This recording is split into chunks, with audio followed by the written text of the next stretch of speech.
ini vaksin kita lakukan di pasar, artinya jemput bola kita.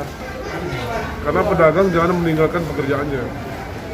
Bukan harus ditutup, bukan harus berhenti berdagang, tetapi juga Ibu Nurul sebentar Oktavian vaksin kembali dia berdagang. Ini maksudnya maka di sini tanpa menimbulkan kerumunan sebetulnya. Kita mengikuti protokol kesehatan.